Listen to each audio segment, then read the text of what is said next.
We're gonna watch a Royal Anoles video.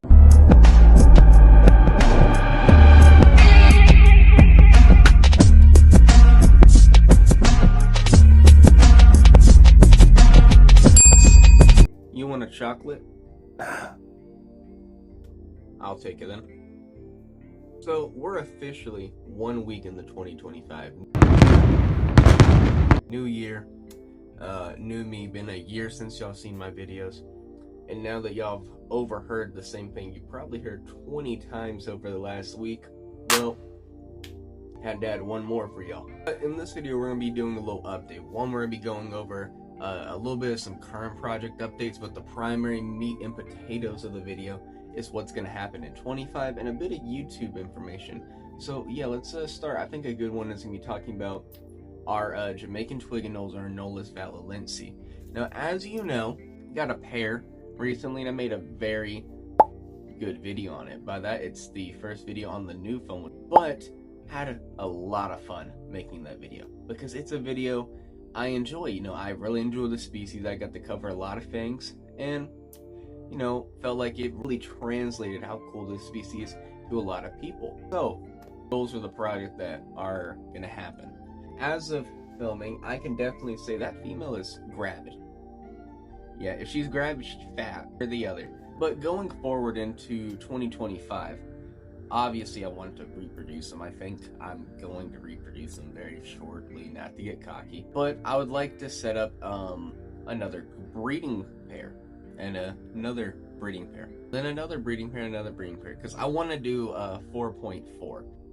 4 males, kinda odd. I mean, 4 males, 2 females, English, and just have a large breeding colony because they're quite rare globally and very rare still in the US and basically non-existent in Europe. So, you know, I want to work with them, try my luck, and, you know, which there is another lead-in with them, because since the species is somewhat hard to keep going and reproducing, and I'm having somewhat good success with it, that obviously leads into mainland anoles, like I spoke about in that last update video. You know, I talked about Anoles transvinculatus, it's on the screen, and bombabesis, which I think I'm saying properly. Could be wrong, but, you know, those are 2 mainland. The brown anoles are going crazy over there. But as you know, they're both mainland anoles that are somewhat difficult to reproduce, transvinculatus being far more known for the crashing and being harder to reproduce. Bombabesis is a little bit more beginner friendly in the hardcore mainland anoles that don't want to thrive in captivity, if you catch what I'm saying. But pretty much my success with the little Jamaican twig anoles will determine my success with these projects going forward, and essentially how soon I get them. Because if this goes well, then that's telling me I have a little bit of a touch with the special anole. So if I have a touch with the special anole, let me try over here. You know what I'm saying? But hopefully that works. I personally believe it works, and I want to, because I want to work with both of those anoles. Yeah. Real quick, Farius, I mentioned them in all the other updates. I'm gonna do it here. Project is going crazy.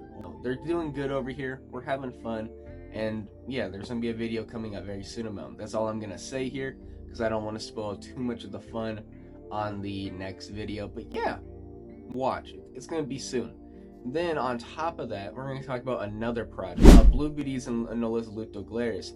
Apparently, guys, did you know these crown giants have a bit of a learning curve to breed? For example, to breed these animals, it is kind of a little theory between me and my buddy that they need a cooling period. Now, keep them indoors, it definitely isn't exactly super easy versus where you keep them in Florida and they cycle naturally if you keep them outside. So I have to essentially force a cycle, which means dropping temps, etc., you know, doing all the fun stuff.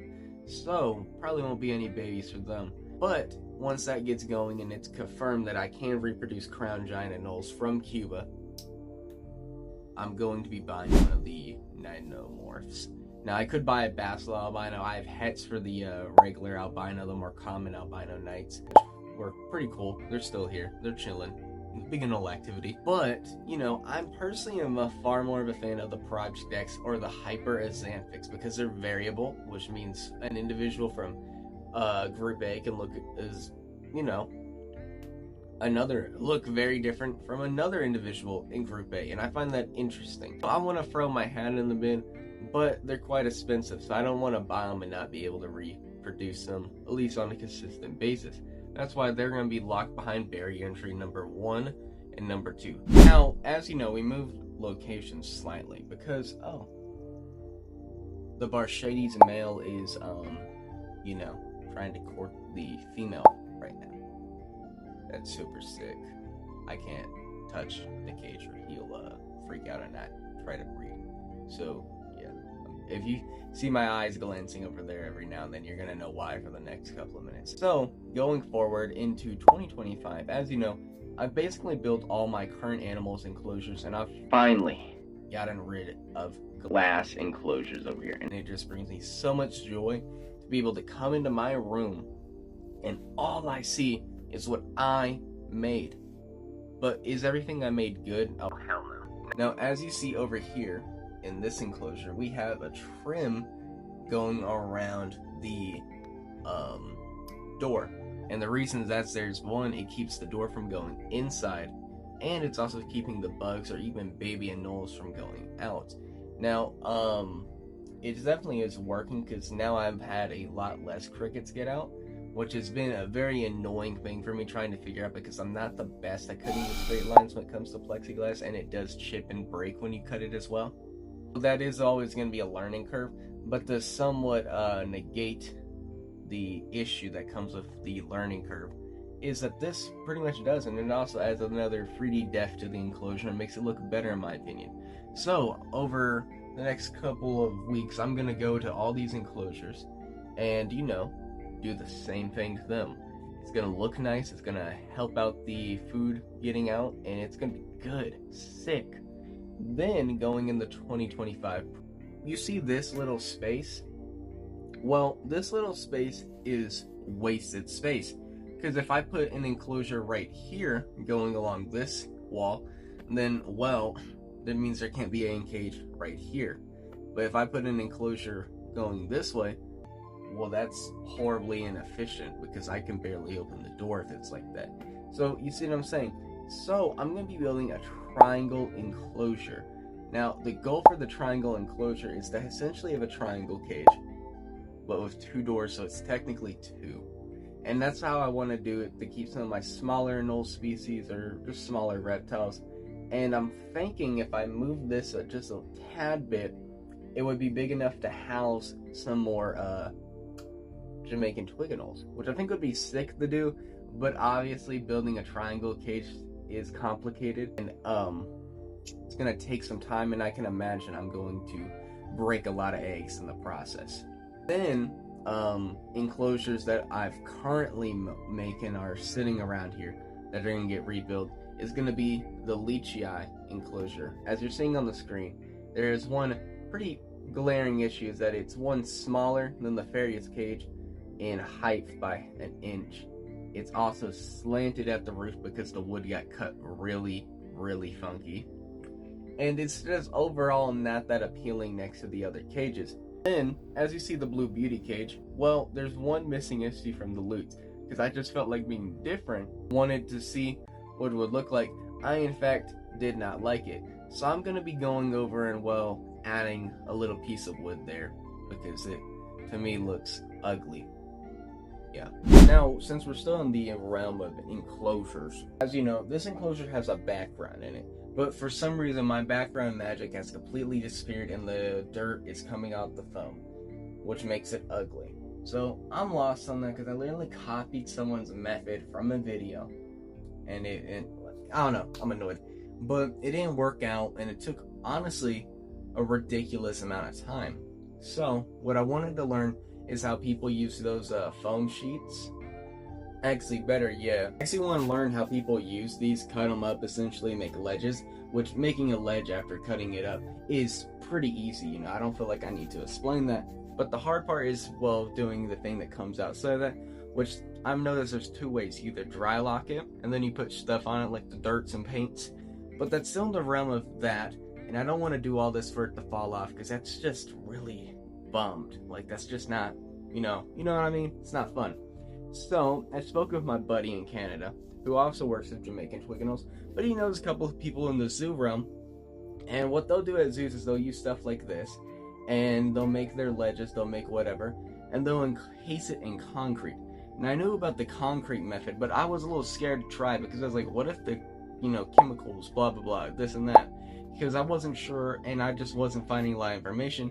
But now I have the tea from a guy who learned from a zoo on how to do it, and now I have the exact brand of concrete that's used in some zoos in Canada. Now also going into 2025, guess what? If you haven't realized, there's also been a new foam. Think free videos have been released under it. That's why the camera quality is so much better lately. But also now to the real beans and whatever something British people say. YouTube, we recently just hit 500 Sepparoons, so comment below what I should do. Go make a video y'all want real bad, or a giveaway, or something. I don't know. Just comment. So if we're 500, that means halfway to 1,000. So let's get up there. Share with your friends, family, blah, blah, blah, blah, blah. So we can hit 1,000 very soon in the 2025. Because once we hit monetization status, well, it means there's been a lot of very interesting things going on here as well. Now also going into 2025, it's come to my attention that I've managed to get good enough pictures out there to start getting scammers, coming in, screenshotting my stuff off Google, Instagram, or any of the other socials out there, and using them to scam people in Europe or in the US and all this and that. I'll build the website, and I'm actually going to put a lot of effort into it this time and get it done. One goal is to sell the animals, to make it obvious it's me who has the animal. Then, on top of that, it's going to have this little bit that I'm really going to enjoy, which is going to be in-depth info and tea about each select animal on the website that's put on there, or at least if they're put on there, hopefully within the week they get it. That way, so people can learn as much as they want right then and there. And if they want to get more information, they can DM me, and I can write 20 books on this species if they want it. Yeah, but anyways, let me know. I think I've covered a good bit of things that's going to happen in 2025. Oh, now another thing that's going to happen in 2025 is that all these animals in these enclosures right here, we're going to do something crazy. We're going to try to reach maximum production. It means every species I'm working with, I want to breed. Every last one of them, I want to have babies everywhere. So the expos will have a full table. The website will be fully stocked. And I get to learn so much from all these weird little baby anoles. Anyways, end of the video.